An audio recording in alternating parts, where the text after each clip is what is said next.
Hello दोस्तों, स्वागत है आपका अपने YouTube चैनल में। आज हम पढ़ेंगे electric field intensity due to dipole on its axial point. Electric field intensity के बारे में हम पहले पढ़ चुके हैं। इलेक्ट्रिक फील्ड इंटेंसिटी क्या होती है तो मैंने बताया था, इलेक्ट्रिक फील्ड इंटेंसिटी हमें इलेक्ट्रिक फील्ड की स्ट्रेंथ बताता है किसी गिवन पॉइंट पे। किसी गिवन पॉइंट पे हमें इलेक्ट्रिक फील्ड की स्ट्रेंथ निकालनी है तो हम वहाँ पे इलेक्ट्रिक फील्ड इंटेंसिटी से निकाल सकते हैं।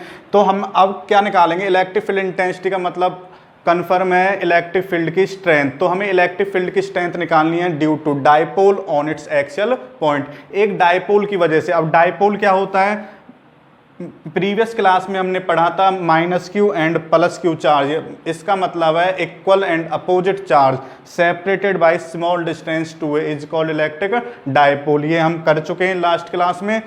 अब इस डायपोल की वजह से इसके एक्सियल पॉइंट पर, अब एक्सियल पॉइंट क्या होता है, जो इस डायपोल की एक्सिस पर हो, यानी कि यहाँ पर हो या यहाँ पर हो, इस पॉइंट पर हमें इलेक्ट्रिक फील्ड की स्ट्रेंथ निकालनी है। तो हमने यहाँ पर एक पॉइंट कंसीडर कर लिया, P पॉइंट कंसीडर किया यहाँ पे। तो P पॉइंट पर हमें इलेक्ट्रिक फील्ड की स्ट्रेंथ निकालनी है ड्यू टू दिस डायपोल। तो यहाँ पे ये -q चार्ज है, ये +q चार्ज है, और इनका जो सेपरेशन डिस्टेंस है वो कितना है 2a। तो ये इसका मिड पॉइंट हो गया, इसको हमने नाम दे दिया O पॉइंट। तो ये डिस्टेंस हो जाएगा a और ये डिस्टेंस क्या हो जाएगा, ये भी हो जाएगा a, क्योंकि ये पूरा 2a है और हाफ हाफ करेंगे तो ये a हो जाएगा और ये हो जाएगा a।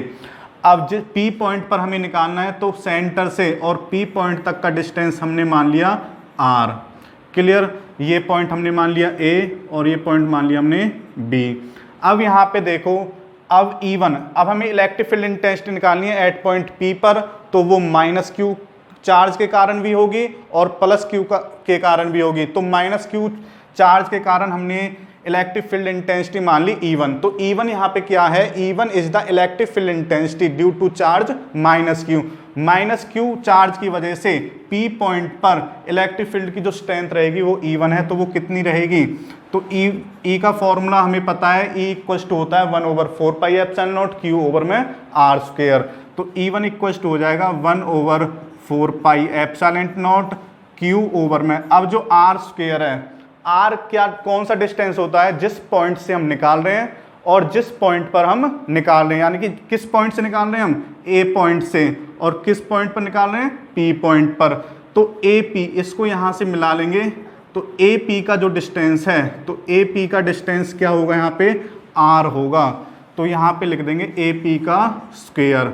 और AP कितना होगा, यहाँ से देखो, यहाँ से और यहाँ तक r है और यहाँ से यहाँ तक है A। तो ये पूरा डिस्टेंस हो जाएगा r + a। तो AP इक्वल टू हम लिख सकते हैं r + a। तो जो E1 है वो हो जाएगी 1/4πε0 Q/में r + a का होल स्क्वायर। इक्वेशन फर्स्ट मान लेते हैं इसको। नेक्स्ट देखो, नेक्स्ट क्या है, E2 हम मानेंगे E2 is the electric field intensity. अब E2 किसके कारण है, ड्यू टू चार्ज +q। अब +q चार्ज कहाँ पे, B पॉइंट पे। B पॉइंट से अब P पॉइंट पे इलेक्ट्रिक फील्ड की स्ट्रेंथ निकालनी है। तो E2 हो जाएगा हमारा 1/4πε0 Q/में BP का स्क्वायर। अब BP डिस्टेंस कितना होगा ये देखना होगा। अब यहाँ पे BP यहाँ से और यहाँ तक का डिस्टेंस देखो, अब यहाँ से यहाँ तक का डिस्टेंस है r। अगर r में से ये डिस्टेंस माइनस कर दें तो ये डिस्टेंस कितना है a। तो हमारे पास ये डिस्टेंस हो जाएगा, तो ये डिस्टेंस आ जाएगा r - a। तो BP इक्वल टू हो जाएगा r - a। तो यहाँ पे वैल्यू पुट कर लेंगे 1/4πε0 Q/में r - a का होल स्क्वायर। इसे मान लेते हैं इक्वेशन 2। अब हमने देखो P पॉइंट पर -q के कारण भी इलेक्ट्रिक फील्ड निकाल ली, जिसका मैग्नीट्यूड ये है, और P पॉइंट पर +q के कारण भी हमने इलेक्ट्रिक फील्ड इंटेंसिटी निकाल ली, जिसका जो मैग्नीट्यूड है ये आया हमारे पास। अब हमें निकालना है नेट इलेक्ट्रिक फील्ड इंटेंसिटी, यानी कि नेट स्ट्रेंथ कितनी रहेगी P पॉइंट पर इलेक्ट्रिक फील्ड की। अब यहाँ पे देखो इलेक्ट्रिक फील्ड ये माइनस चार्ज है, माइनस चार्ज की इस पॉइंट पर जो इलेक्ट्रिक फील्ड की डायरेक्शन रहेगी वो रहेगी इनवर्ड, क्योंकि जो माइनस चार्ज की इलेक्ट्रिक फील्ड लाइंस होती हैं वो क्या होती हैं, इनवर्ड होती हैं। तो E1 की डायरेक्शन हो जाएगी इनवर्ड, और प्लस Q के कारण इस पॉइंट पे जो इलेक्ट्रिक फील्ड की डायरेक्शन रहेगी वो रहेगी आउटवर्ड, तो E2 की डायरेक्शन हो जाएगी आउटवर्ड।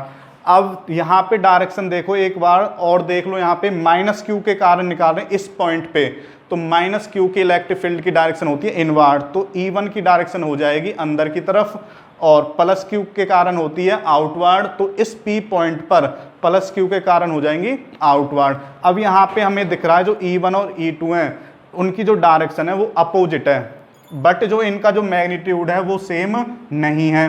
अब इस पॉइंट पर किसकी इलेक्ट्रिक फील्ड इंटेंसिटी ज़्यादा रहेगी ड्यू टू माइनस चार्ज और प्लस Q चार्ज, ये हमें देखना होगा। अब क्योंकि जितना ज़्यादा डिस्टेंस होता है ना, हम जितना चार्ज से दूर जाते हैं उतनी इलेक्ट्रिक फील्ड इंटेंसिटी की जो स्ट्रेंथ है वो कम होती जाती है। अब माइनस Q के कारण ये डिस्टेंस यहाँ पे, तो ये डिस्टेंस ज़्यादा है, और प्लस Q के कारण ये डिस्टेंस कम है, तो E2 की डायरेक्शन क्या होगी, यहाँ E2 की जो मैग्नीट्यूड है वो ज़्यादा होगा एज कंपेयर टू E1। एक बार और ध्यान से सुनो, क्योंकि जो प्लस Q के कारण जो ये डिस्टेंस है ये कम है, और प्लस माइनस Q के कारण ये डिस्टेंस ज़्यादा है, तो यहाँ पे जितना डिस्टेंस कम होगा उतनी इलेक्ट्रिक फील्ड की स्ट्रेंथ कम होगी, ज़्यादा होगी सॉरी, और जितना डिस्टेंस ज़्यादा होगा उतनी इलेक्ट्रिक फील्ड की स्ट्रेंथ कम होगी। यहाँ पे तो E1 की स्ट्रेंथ कम होगी और E2 की स्ट्रेंथ ज़्यादा होगी, तो नेट इलेक्ट्रिक फील्ड इंटेंसिटी हो जाएगी E equals to E2 minus E1, E2 minus E1।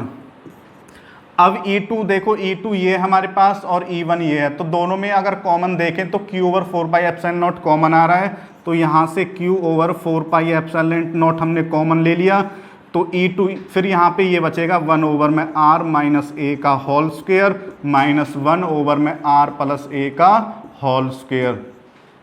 अब यहाँ से एलसीएम लेना है, तो इनका एलसीएम आ जाएगा R माइनस ए का होल स्क्वायर और R प्लस ए का होल स्क्वायर, दोनों की मल्टीप्लाई कर लेंगे। अब माइनस से माइनस वाली टर्म कैंसिल, तो यहाँ पे बचेगी प्लस वाली टर्म, और प्लस वाली टर्म की मल्टीप्लाई हो जाएगी ऊपर, तो ये हो जाएगा R प्लस ए का होल स्क्वायर माइनस ये R प्लस ए का होल स्क्वायर है, तो R प्लस ए का होल स्क्वायर से कैंसिल, तो यहाँ पे बचेगा R माइनस ए का होल स्क्वायर, और ऊपर मल्टीप्लाई हो जाएगी 1 से, तो यहाँ पे आ जाएगा R माइनस ए का होल स्क्वायर। तो ये टर्म यहाँ पे ये हो गई, और ये यहाँ पे चल ही रहा है Q ओवर 4πε0, तो यहाँ पे देखो ये हो जाएगा Q ओवर 4πε0।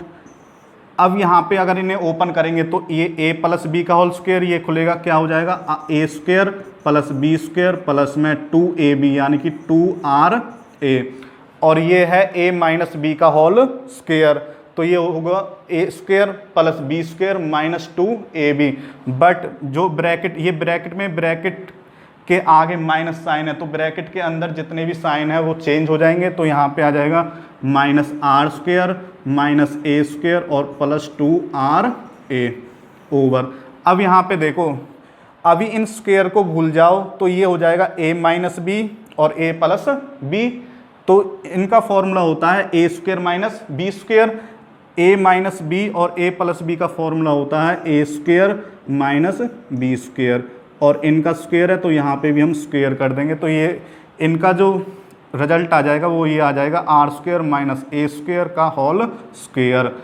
अब यहाँ पे जो कैंसिल हो रहा है उसे कैंसिल आउट कर दो, तो आर स्क्वायर से R square cancel, A square से ए स्क्वायर कैंसिल, तो यहाँ पे बचेगा, तो E इक्वल्स टू हो जाएगा Q ओवर 4πε0 4ra, ये 2ra है और यहाँ पे 2ra बचा, तो ये हो जाएगा 4ra ओवर में R square minus A square का होल स्क्वायर।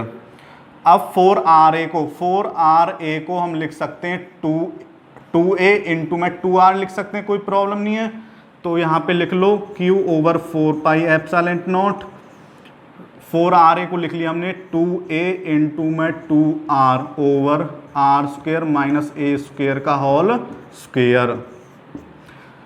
अब यहाँ पे देखो Q इंटू में 2a, Q इंटू में 2A डायपोल मोमेंट बताया था लास्ट क्लास में P, और उसे डिनोट करते हैं P से। ये होता है Q इंटू में 2A।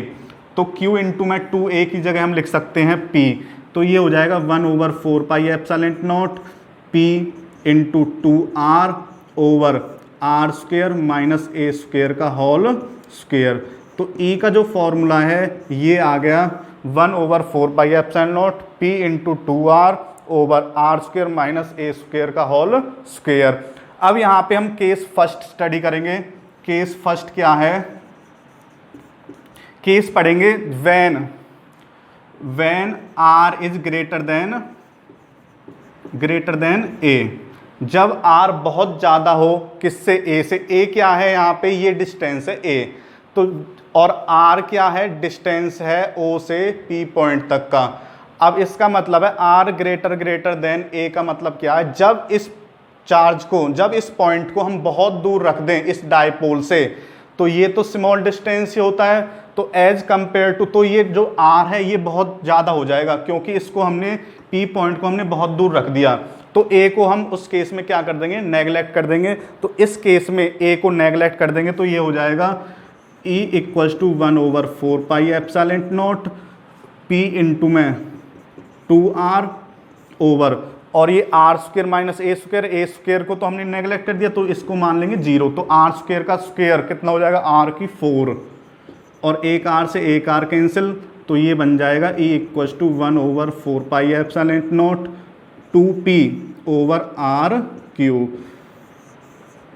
तो ये final result electric field intensity due to its axial point का फाइनल रिजल्ट है। वो कितना आया है? E equals to 1/4 pi epsilon naught 2P over R cube.